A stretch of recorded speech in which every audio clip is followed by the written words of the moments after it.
moving on from this controversial topic to a totally not controversial topic, That's let's perfectly talk fine. about AI. Again. OpenAI has announced ChatGPT 5.2. They issued a code red. The Sam Altman, the CEO of OpenAI, issued a code red when Gemini 3 came out because Gemini 3 totally blew ChatGPT away on all of the benchmarks. And so they raced to get GPT 5.2 out. GPT 5.2 is an incredibly expensive model to run, which we'll talk about in a second, but it does seem to do better. It hallucinates less. It's a little bit better of a writer.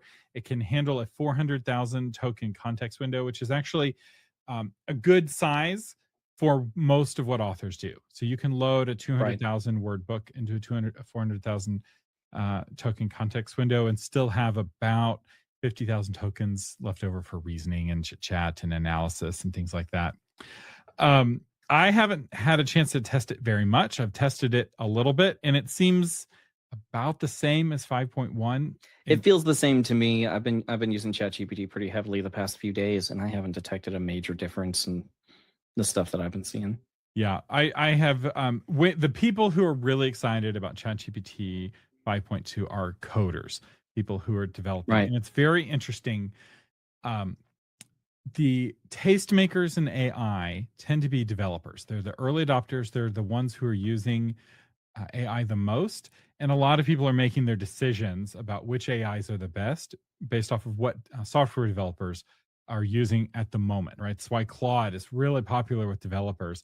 And so a lot of people have a really high opinion of Claude because the nerdiest person in their life is like, oh my gosh, Claude Opus 4.5 is so good. And so whether or not something's good for coding and whether or not something's good for writing, it's not necessarily the same models. I'm actually planning to have a deep dive episode of Novel Marketing where we're going to break down the different large language models, which ones are better. But ChatGPT had to be best at something because for a while they were the worst at everything, or not the best at anything. Is a more accurate way of saying. They weren't the worst. Meta is solidly in last place on every benchmark right now. Even the Chinese open source models are better than what Meta is able to do.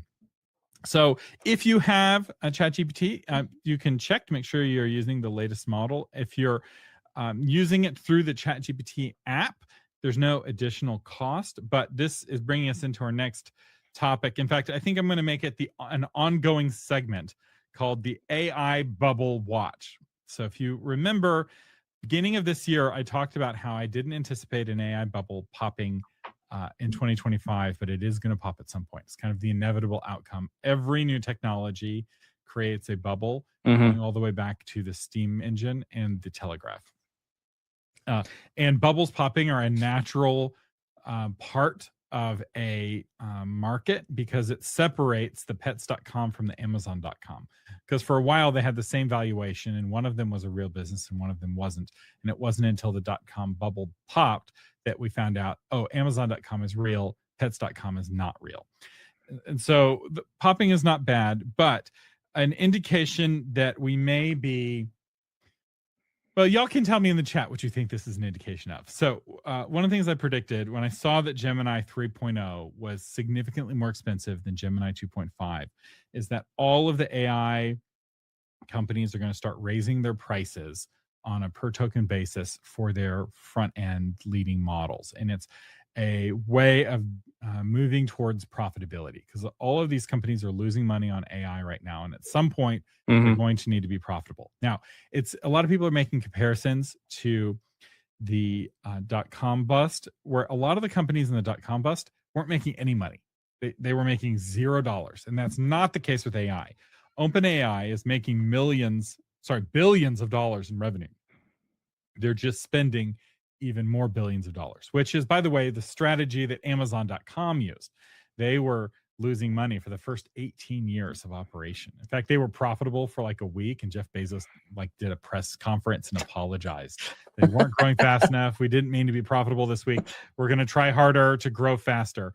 And just to give you a sense of how this goes, they're a real business now, crazy profitable now. It's why there was, I think it was during the Obama years, this big news story about how they didn't pay any taxes because they're able to defer their losses for 18 years. And so when they finally had a profitable year and would have paid taxes, they were able to count those gains against all of those years of losses.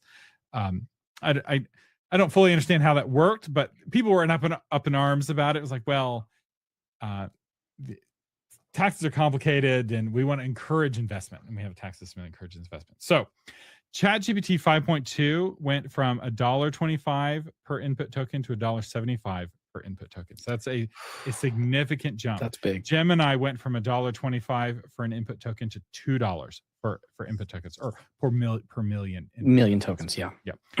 Gemini or Grok 4.1 fast reasoning went from 20 cents an input token to 20 cents an input token. So I love Grok 4.1 fast reasoning. I use it as much as I can. It's not quite as smart as these other models. It's what I switched away from for the not a developmental editor. But there is a counterpoint to these tokens becoming more expensive, and that's that the LLMs are finishing sooner. You're getting your answer faster, which means fewer tokens are being used. So you now have more high quality tokens versus, cheaper, less quality tokens that weren't getting the job done. Right. And that's another way of thinking of it. And really probably a better way to think of it is not what's the cost per token, but what's the cost per completed task. Per task. Yeah. And what's challenging about that particular metric is that for a lot of tasks, there's the cost to do it now. And if you go back a year, it was impossible. Yes. It's like it's gone from impossible to very expensive. Hopefully over the next year, it will go from very expensive to just expensive. And so I don't want to complain too much about the tokens, but I will say I am paying for tokens like crazy. The Patron Toolbox, every time somebody clicks submit and uploads their 150,000 word document, every single one of those words is a token or two, depending on how long the word is. And some of you authors really like to use 2 token words. Or even 3 token words. That's a $5 word. And while I have privacy settings set to maximum, and I can't see what you're uploading, I do pay for what you're uploading. So Kevin is asking if this means the patron costs will increase. So we had a very vibrant discussion about this.